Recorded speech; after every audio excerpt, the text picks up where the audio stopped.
Welcome, everyone, to the Mogul Performance Podcast. Today, we're going to be talking about the Mogul Journey with Peter Reiley. This is where we spotlight leaders who have forged their own path through discipline, clarity, and also real-world leadership, real-world experiences. Just a quick promo into Mogul Performance. What we do at Mogul Performance is we offer leadership coaching. So whether you are a new leader, an emerging leader, an aspiring leader, a mid-level manager, or a senior executive, we have a package for you to help you develop and grow in your leadership journey. All right, so now with the promo off to the side, today I am honored to be joined by Dr. Peter Reiley. Dr. Peter Reiley is an organizational psychologist. He's an educator and a seasoned leadership advisor with a background in U.S. military special operations. Peter has worked across warfighting environments, strategic leadership spaces, and academic settings, helping leaders understand how behavioral science can drive elite performance. Peter is a scholar practitioner. So Peter has done the studies, he's gone through the articles, and he's done it in real time. So Peter, welcome to the Mogul Performance Podcast. Thank you for coming today. Great to have you. Thank you. Appreciate it. Okay, well, let's go ahead and just jump right into it. So we want to know about your journey. So how did your time in the Air Force and in special operations shape the path for you towards IO psychology? Yeah, well, as you can imagine, my IO psychology path didn't begin in a classroom. So it's always given me a pretty good perspective throughout, no matter what role I've played, either in academia or consulting now. But I started off enlisted. I was an aircraft maintainer in the Air Force. And so I worked environmental and electronic systems. So that kind of teaches you how to diagnose problems and work with things. And then obviously work with teams. And I think the biggest takeaway I got from that is just seeing what a difference leadership made in your day-to-day operations, whether it's good or bad. Those are pretty evident in how people are reacting, their motivation, the quality of work, and just the professional standards that you set. So that's always something that stood out to me and kind of really inspired me to start studying this thing we call leadership. So I was fortunate to be selected to become an officer, and I went to school and got a degree in management. And my first job right out of college from there was working the space launch program, and I got thrown into even bigger challenges that way. And it was just fun to see what you do every day and how it makes how what you do every day makes a difference, not just in people's lives, but when you're accomplishing big things like launching satellites into space. You say, wow, okay, look what we did in this amount of time. And you can track literally every step in the process. And then working with people who are from different backgrounds and fields. I always worked with not just military members, but you have a lot of government civilians or contractors from a lot of Fortune 500 companies. So it's not just a military environment when you're working these types of programs. And so that perspective really drives you to understand how to serve people's needs as a leader, how to best tackle the problems that you have in front of you in diverse types of ways. And from that, I think that really not just honed my leadership style, but really pushed me to study what the research tells us about quality leadership. And from there, I got picked up to teach at the Air Force Academy. And so I taught in the Department of Behavioral Sciences and Leadership, and they eventually set me off to do a PhD in IO psychology.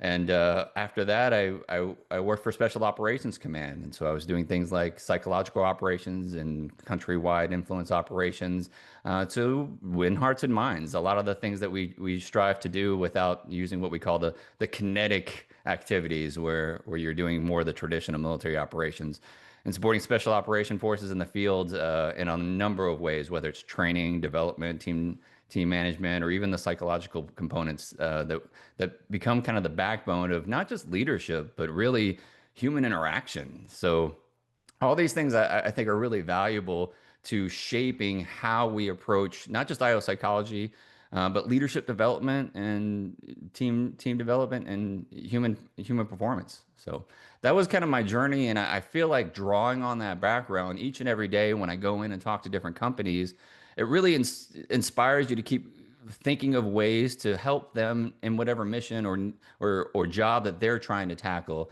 And with this diverse background that I feel like I've really benefit from, it helps you switch your mindset. And so it's not just um, confined to a particular type of environment where it's just military or just working in space launch or even working in the field with special operations. These are completely different environments and take slightly different skills, but they all have an underlying behavioral component to it. So that's kind of my journey. Yeah, no, thank you for sharing that. Yeah, when it comes to that behavior component, I always tell people too, like, I know the work that we do is, can be different across different industries, right? So governments can be a lot different than technology in some ways or military. But the thing is like the behavior wise, I mean, people, we're working with people, and people are going to be the same, generally like across the board. And then what's even better is that, you have that real time experience as being a leader, and then you're like, okay, well, now I'm in a leadership position. I'm going to test these things that I'm learning, let's say in my PhD program, and see how these are actually working, how they can actually apply, and then how they can make me and my team and my entire organization just generally better overall. Yeah, yeah. Okay, so you mentioned previously, how you were in the beginning. Your journey kind of sounds similar to mine, right? When you're growing in the military, you see leadership and you see how that impacts people in either a positive or a very negative way. So was there a specific defining moment that helped you shift your view during that time? Yeah, I mean, it's weird to think when you stop and take a beat to think about how long the military career was because it's just one part of my overall professional identity. I always think like the mindset that you bring, I think helps when you're switching between contexts and tasks and things like that. But if I think back, military specifically, I'll leave out names to protect the innocent, but I'll just talk in general terms. It's interesting when you see individuals. I mean, we talk about micromanagement, but to see it evolve in front of your face is a completely different experience. So one of the things that always stood out to me, especially maybe from my enlisted time, were individuals who tend to rely on their rank to do everything. They kind of confuse rank with and position with Yep. actual leadership, right? And they do it so much they don't recognize what they're doing. They don't see how that approach is affecting the people around them. It's kind of like a fish in water, right? Where you don't always see the water after a while. You just do what you do. You're swimming around.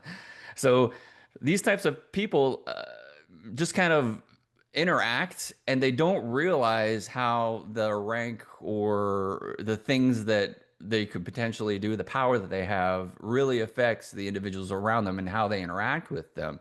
Now, civilians might dismiss this and say, well, the civilian world is not really like that. It's a much flatter hierarchy and we don't do the military stuff. And I'm like, sure, okay, but ask yourself, are people responding to you because of the resources you control, or maybe the role you play in their promotion opportunities, or the workload that you give them?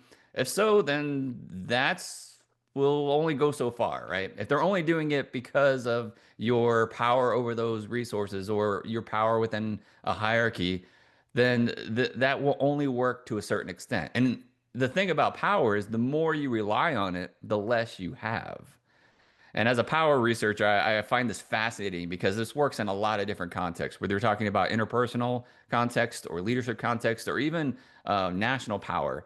These are all things that we have to consider. And if we rely on things like rank or ability to control those promotions or other resources, it only will get your people to do so much before they finally say, okay, enough is enough. I'm not listening to you, or I'm going to actively do things to subvert what you're trying to accomplish, or I'll only do things exactly how you tell me because that's the relationship we have. It's just transactional. You show up, you tell me to do this, I knock it out because I'm a good employee, and that's what I'll do. But when you think about rank or position or hierarchy, it really matters a lot less than just readiness in general and those relationships that you build. That's what I include in readiness, like ready to do the next task or operation because you have that working relationship. And I think leadership shows up in how you respond to these uncertain environments where you don't have that transactional relationship. It's what you do when everything doesn't go to plan. And if you're having a transactional style, then they will only respond. Your employees will only respond to exactly what you've trained them to be doing in that moment. And what happens when you're not around? Oh, They they either get they wait for get you they to get come frustrated, back and man. ask you, Yeah, what should we be doing? Or how do you yeah, want this done? Because I don't have to redo it. Right. These are all questions and relationships that we build just by the style that that leader resorts to most often. So that's where influence becomes real and relies on the relationships and credibility you build beyond just your rank, your ability to control resources, or your status in a certain hierarchy. yeah. That's a really good point. And when people rely on their position, it almost kind of like forces itself forces you, if you're going to rely on your rank, your position, whatever, to almost be a micromanager, because like you're basically staying on top of people, and you're having to tell them over and over and over again what to be doing. And then like that's like what you said, when either when you're gone, or they come back to you and they say, "Hey, what do you want me to do?" And then you get all frustrated and go back to your, I don't know, your coach and say, "My team isn't listening to me." Or they keep asking me questions and they're not thinking on their own. Well, that's a moment to reflect back on yourself and say, "Well, why? Why are they coming to me all the time for every single question when they have the capability and the motivation to do the job, but maybe it's a sense that they're scared and they want to make sure that they're doing everything right for you as a leader." So that's a really good point. I'm really glad that you brought that up. Yeah. And that scared mentality works both ways. I mean, I say scared in very broad terms, but the idea is these transactional leaders, these individuals who just rely on these your rank or position to get people to do things. Well, it's not necessarily because they're bad people. It's maybe just the style that they've seen or the expectation that the organization has set up, and that's how you're supposed to interact. So they just assume that's how you do it.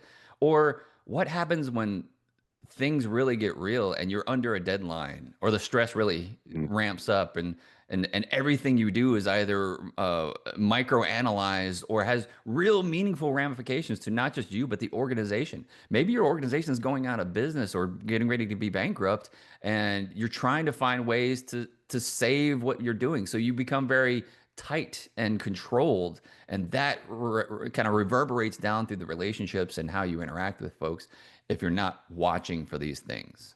Yeah, and I feel like that takes away, like in that situation, that takes away from the power of your words when it comes to urgency, right? If everything's always urgent, then nothing is urgent, right? Yeah. And that's kind of what can happen in those kind of situations where the teams just get tired of it. They're like, okay, there's always this, there's always that, there's always low budget, there's always someone who's gone, there's always someone who's sick, those kind of things that just keep popping up and delay processes, and then the leader gets frustrated and says, "We got to keep moving, we got to keep moving." Well, everything's an emergency, and people just get tired of that. Yeah. And I should say it's not to say that you can never use more of a very structured or Mhm. transactional style. It's more the time and the place. In A fact, tool. building those relationships, having other leadership relationships and strategies or styles throughout their interactions in broader times actually buys you a little bit of time in those stressful moments where people are okay with you being a little bit more short or direct or very specific and maybe even micromanaging, because they know that you have their best interest in mind because of how you've interacted in the past. So you get away with that a little bit more. It kind of buys you a little bit of influences, what we call the difference between those power components. The influence is the interpersonal dynamic where I recognize you as kind of someone who cares about me. We have that relationship, or you're an expert in your area, and I'm willing to yield to that, and I'll go along with it because I trust that element. And those things have paid off for me in the past. So in this situation, maybe that's an okay style to use. So there's a time and a place for everything. I mean, you're not always going to have like a heart-to-heart conversation about why this is the best approach or motivation for the team or the organization with every interaction, but you have to have that balance so that it's a meaningful approach when you might be a little bit more transactional at times.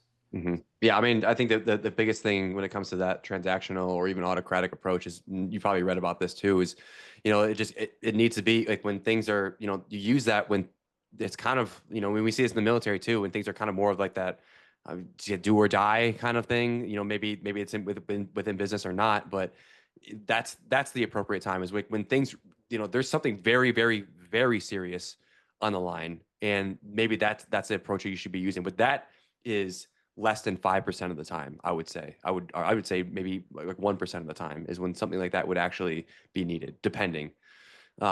So speaking about leadership and IO psychology, I'm curious on how you have seen industrial organizational psychology show up in just the military and the government, and then how that carries over into maybe when we were deployed, or even the work that you're doing right now. Wow. The thing I love about IO psychology is it relates to everything. I mean, you can find an angle to apply or improve an organization, apply IO psychology to improve whatever you're trying to accomplish in an organization. So if you're talking about IO psychology in elite units where it's uh, whether it's a military unit or even a civilian company, IO psychology is baked into the DNA, or at least the requirements of IO psychology, even though we don't call it that, right? Like I'm not going into a special operation forces discussion and talking to some of these incredible individuals or finding ways to support them in meaningful ways by leading with psychology. It just doesn't work that way. You're going to be like the geeky guy and get dismissed or laughed out of the room, really. But um, so, if you're talking about IO psychology and how it's applied, I mean, everything from maybe team composition, your selection methods, to how you handle that stress, and how you train people to understand those environments, and the types of decision making processes we expect them to use in those situations. These are all behavioral science. We're using that constantly. So, if I think specifics, if you're talking maybe selection, training, skill transfer, that sort of thing. So if I'm trying to train an elite unit and get them to work together, task interdependence so that everyone knows what the person to the left and the right of them are doing. A lot of this is all scenario-based training, right? I want to mirror the real world conditions. And IO psychology helps us do that by understanding or at least trying to control for variables in a way that I can train you in a specific environment on what to do next. And by manipulating those individual variables, I can introduce you to different aspects of that and get you to maybe think about the decision making process and how to handle things when these situations occur. But more importantly, I can then start to educate you more broadly to get you to understand what you need to do in situations that aren't as well spelled out. And that's where these skill transfer really comes from. Whether it's IO psychology using things like scenario-based training or even selection methods, right? Where I'm doing a situational judgment test that integrates some sort of predictive analytics to identify maybe some traits or competencies that are linked to success in the field, and I can select people who have some of those innate things or the ability to potentially develop those up front. Or even developmentally. It's not to say like we will only select people who have these competencies or skills. It's to say, okay, who do we think could be really good at that if given the right opportunities and training and education? And these are all IO psychology components. If we Mhm. think about the military's emphasis on continuous improvement, that's all rooted in IO psychology because you're drawing from lessons from the past missions and trying to systematically integrate them into future training to kind of reduce errors or you're enhancing your adaptability. And I always try to get people to understand the difference between training and education. Again, training, as I was kind of explaining, is the idea of I want you to know the expected response in certain types of scenarios so that they become familiar enough with you to handle them in a controlled and methodical way. Now, education comes where there's a gap in what to do next. Education is like, what are the broader things we're trying to accomplish? What are the other factors that have not come up in my training, but allow me to respond to them effectively? And that's kind of the I side and the O side, the industrial side of understanding the assessment piece, the understanding the selection components, and understanding the competencies that we can then sort of develop, and then the O side, the organizational side, where the human behavior, the team dynamics, the social interactions, the getting people to understand a broader vision and values in those situations. This is all psychology and industrial industrial organizational psychology, I think, helps every aspect of not just military environments, but certainly we see that in civilian organizations as well. Yeah, absolutely agree. It's a fancy word, that we say, and you stumbled over it. I stumble over it all the time, trying to say that, over and over again. That's why we say IO psychology instead of industrial organizational psychology. It's a tongue twister, but just having those components built into any organization are going to prove to be fruitful, and especially if you're starting to put people first and having that human side of it on the O side of the IO psychology.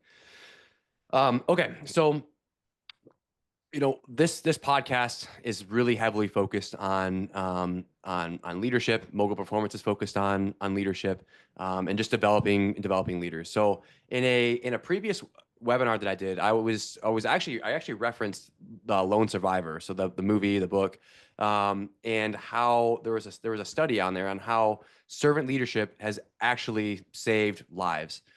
So from your perspective, when it comes to servant leadership, that style or that theory, how does that mindset of putting others first actually help either the people that you've worked with in soft units or even the business leaders that you're working with today?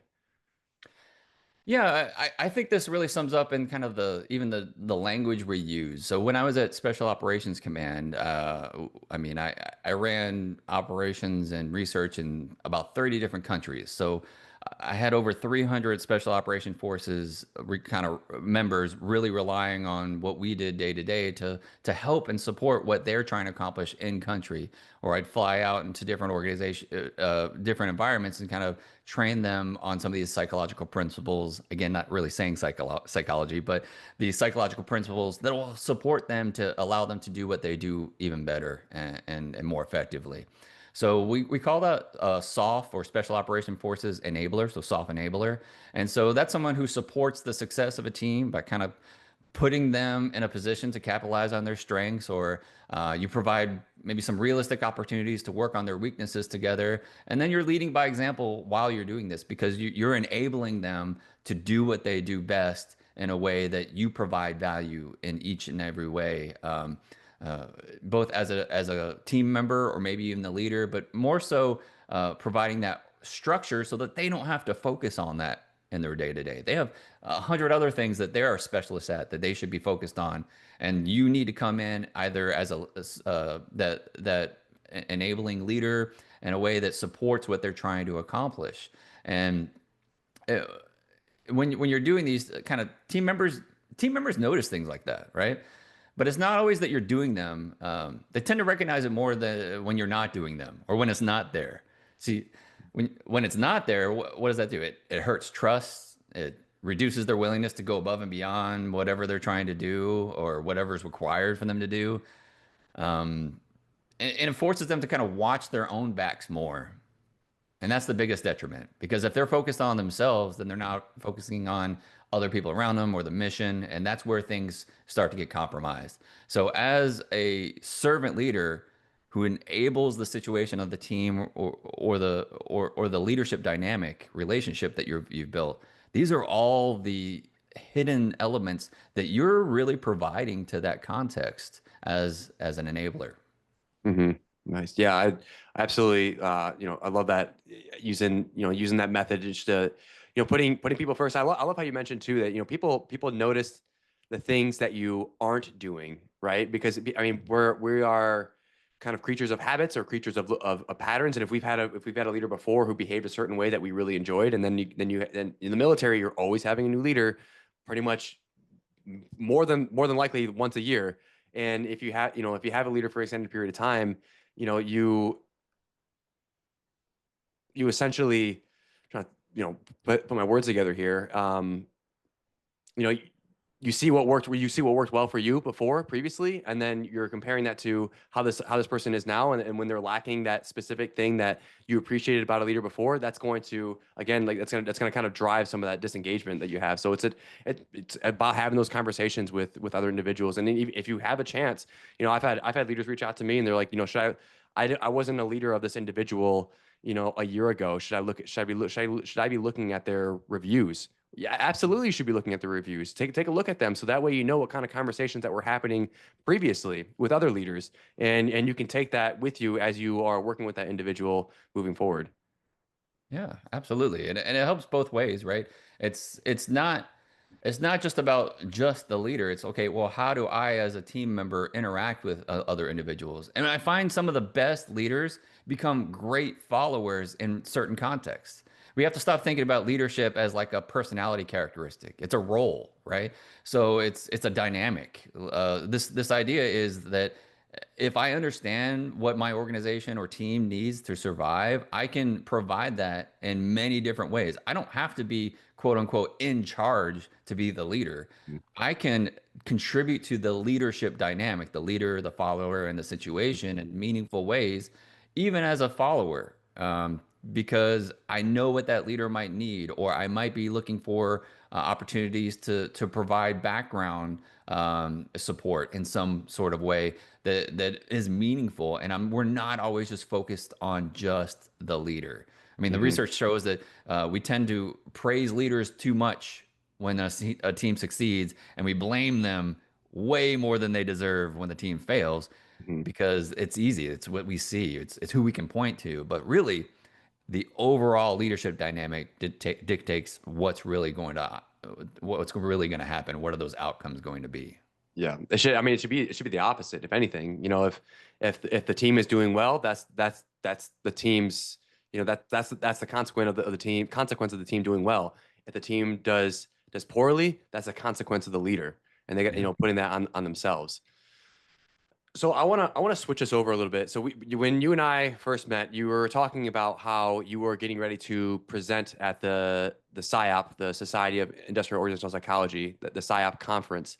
So I'm curious on kind of some of the talking points that you were doing there. So specifically on how IO psychology contributes to the readiness of a warfighting force, because kind of like what we talked about already is like, when people are thinking about IO psychology in war, it doesn't seem like it really kind of goes together. So I'm kind of curious on how you talked about that and how that contributed to our warfighting force. Yeah, I mean, I love PSYOP and working with PSYOP in a lot of different ways, and I always look forward to the annual conference. And it's kind of a geeky thing, but really, PSYOP is the one place where you don't have to explain what industrial organizational psychology is to every person you meet. So it's a lot of fun in that regard, right? So you have a shared relationship or a shared understanding of what those types of terms mean. And so I was doing a presentation for PSYOP this past year in April, last month, rather. And what we were talking about is outside the box IO psychologist, kind of the term we used for it. And the reason why we did that is because we wanted IO psychologists to understand the applications of IO psychology outside maybe the traditional roles that we see IO psychologists working in, whether like just straight consulting where you're doing some sort of external consulting work specific to maybe assessment or selection or these specific narrow bands of that we usually see IO psychologists in.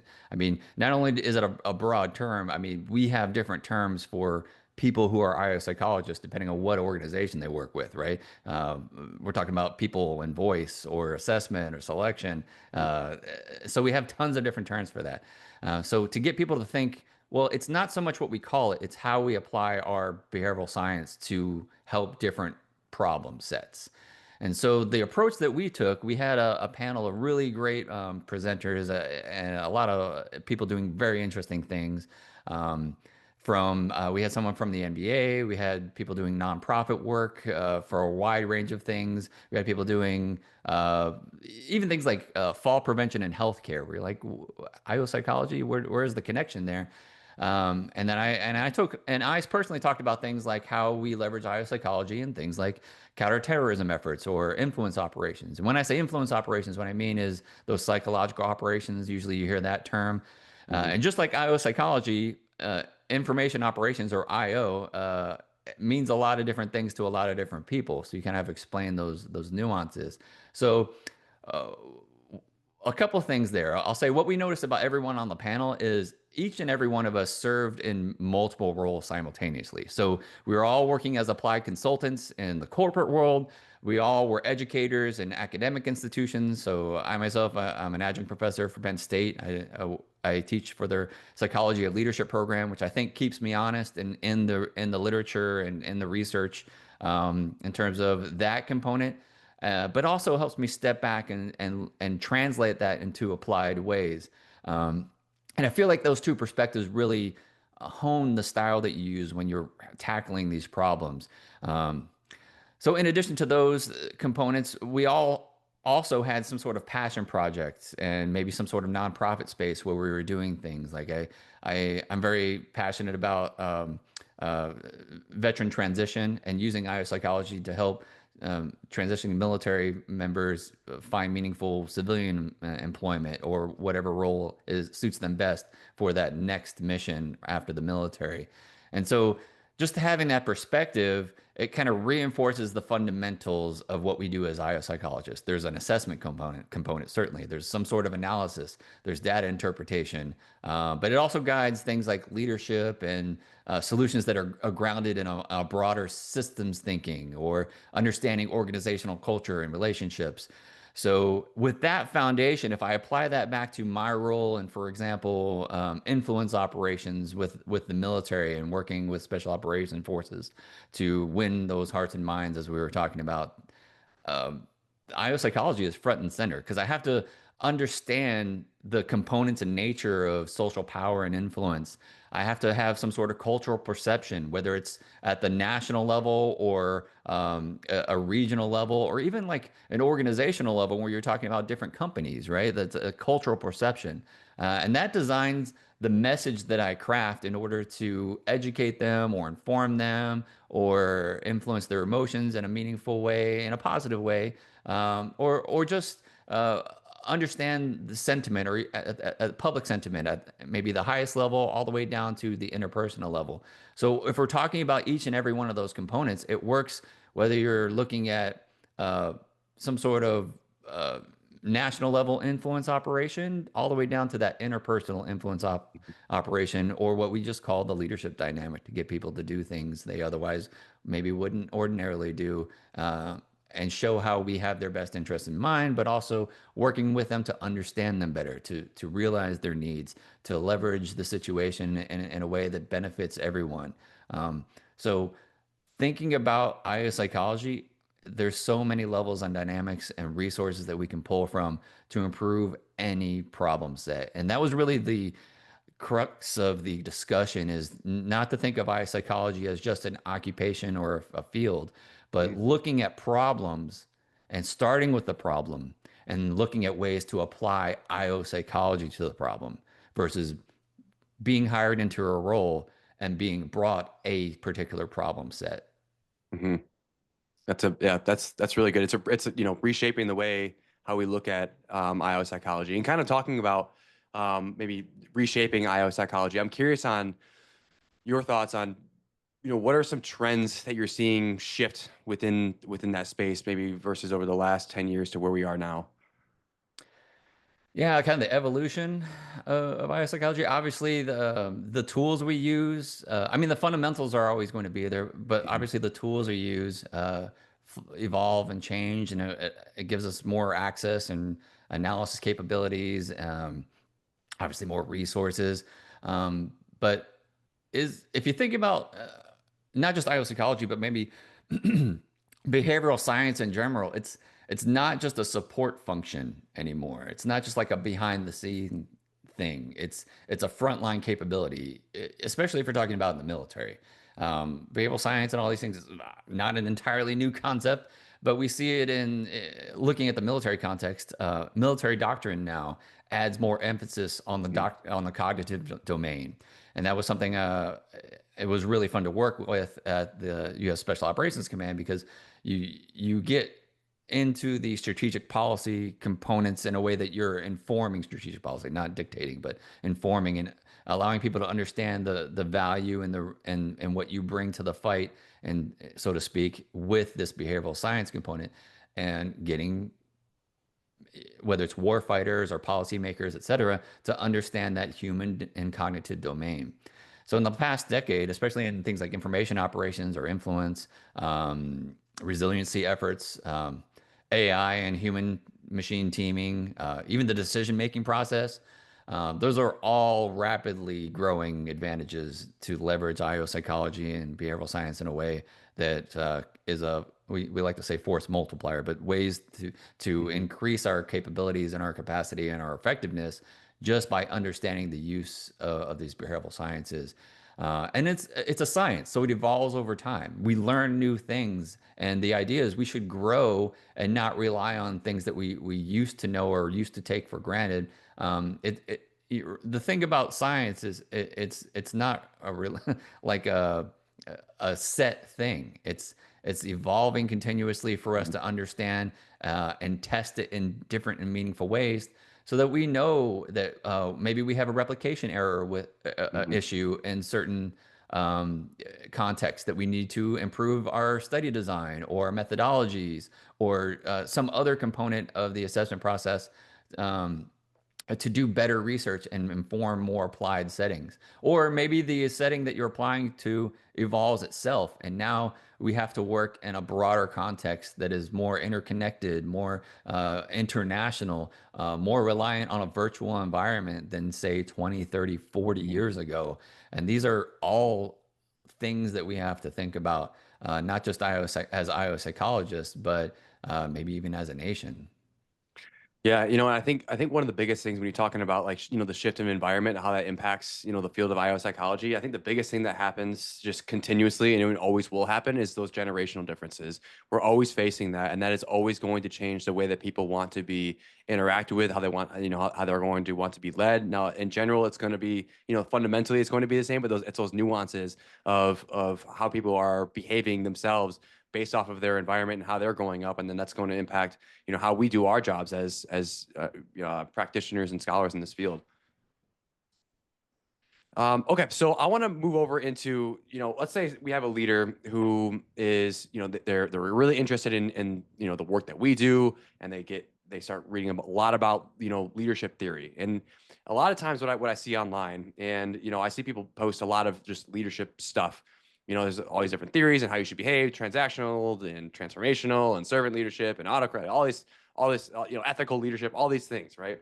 And I think we're so bombarded about by them. I call it leadership puke, as at a certain point. But you know, how does someone when they're learning about these theories actually take them and then apply them and then use them in real time if they're trying to develop themselves as a leader? Yeah, so as like a leadership development consultant, or when I'm speaking in these different spaces, I always tell people you need a combination of things. You need both reps and informed reflection. So the reps come from the actual applications of leadership in some way, but the informed reflection is to understand the styles that might be most beneficial in that situation, and then taking the time to reflect on what actually happened. If you did A, what was B, and then what happened in between. And if you're not taking time to do those things, then you're just doing stuff. You're not necessarily intentional about these things. And so if you're just saying, oh, I need to develop as a leader, so I'm just going to get in positions and lead. Well, how do you know you're not developing bad habits? How do you know you're not doing things over and over again that just feel comfortable for you? And so that's what you gravitate towards, but you don't really think about the nuances of that particular style or the limitations of it when you work with different types of people. So if you're looking at just doing it, that's only part of it. You don't have that informed reflection, and that's where the theory comes in. And theory is not just like a guess. Theory is not just like I hypothesize that this is how things work. Theory is something that the science has tested over and over again and starts to develop a cohesive and coherent understanding of how these dynamics work. And that's where we get the theory from when we say leadership theory. So it's not just an ivory tower, fluffy term, even though we love to package the same old leadership styles with new phrases and add nuance that might not necessarily add incremental value. Um, that's that's on both the applied and the researchers to kind of come together and make sure we keep both of those in perspective and maybe even in check in some ways. Um, to do. So, with that being said, you can't just do leadership and expect to just get better at it. It's kind of like everyone has that high school athlete who's just really good. And when they go to college, they realize what they were doing is just good for the environment that they were working in. Everyone in college is a great athlete. That's how they got the scholarship, right? Or whatever sport you're playing, whatever you have, or even in the academic world, everyone's brilliant. But the people who learn from that college experience, that learn from being on that team and head off to the pros, whether it's, in science or maybe professional team, it's the individuals who learn how to dissect what they're doing in an informed way. They take the education from their coaches or their professors and applying new ways of doing things to develop and grow so that they are ready to become better than they were when they started, both with those reps and informed reflection. But you Yeah. obviously can't just read your way to leadership, right? You can't, No. No. yeah, we can't just build on uh, a leader just by giving them a book or the fancy new term or the 5 steps to whatever, right? That's Mhm. not how leadership really works. You have to build on that education with practice, assessment, incremental steps toward that development. In the same breath, action without understanding is at best reckless and at worst harmful because you're just doing things and you might not be realizing the nuance and background and things that there are and components that those are affecting. So it can build bad habits or maybe blind spots. So educating yourself on that underlying mechanism we talk about with the theory that might not be as apparent on the surface, especially for novice leaders who don't really understand the more nuanced elements of leadership. It's going to save you and your organization from some painful life lessons that could probably have been avoided with a little bit of study, a little bit of theory, a little bit of understanding. And so I tell leaders to treat theory like a lens, not a map. A theory helps you look at the world. It doesn't necessarily say like step by step what to do. It helps you look at the world in different ways. And we use that to understand yourself and the people around you, and then test your impact, and then make intentional decisions in the real world informed by that theory. And that's how I see the two going together. Yeah, I couldn't have said it better myself. I like how you said, it's a lens. It's not a step by step, right? That's what people want. They want, if someone says this, what do I do? It's not how these things work, right? It's about those reps and actually doing it, and it's like, I know you've probably heard of the 70-20-10 model, and 70% of that is doing it. It's going out and actually just and doing, and practicing, having those difficult conversations and then doing those over and over and over again. That's what's going to make you a better leader. So let's go ahead and wrap up here. So I'm just curious on just a couple quick fire questions I have for you. So what is one leadership lesson from your past, whether in special operations or not, that has stuck with you and still comes up to you this day? Yeah, it's kind of an evolving thing where you're just adding more things to your quiver and like more skills and competencies as you go. But if I think about some fundamental things that really affect a lot of the behaviors or your personal growth, it's kind of this. When people ask special operators how they maintain physical or mental toughness, like getting through some sort of training or accomplishing this really harrowing mission under incredible circumstances, right? Many of them say things like, well, you just have to focus on one step at a time and be grateful for reaching it, right? So in special operations training or selection programs, I mean, you've all seen the either movies Mhm. or documentaries on how much of an effort it takes to get through and literally survive that type of training. Those individuals, they're not focused on how many days there are until graduation. They're just trying to make it to breakfast, right? Then when you make it that far, then they keep going until they make it to lunch. And so it's about the short achievable milestones, short achievable milestones that kind of keep you on track towards reaching your overall objective in general. And I think as leaders, sometimes we're often responsible for communicating a vision and setting goals. And maybe sometimes your focus becomes too high level and we forget to celebrate those small victories one step at a time.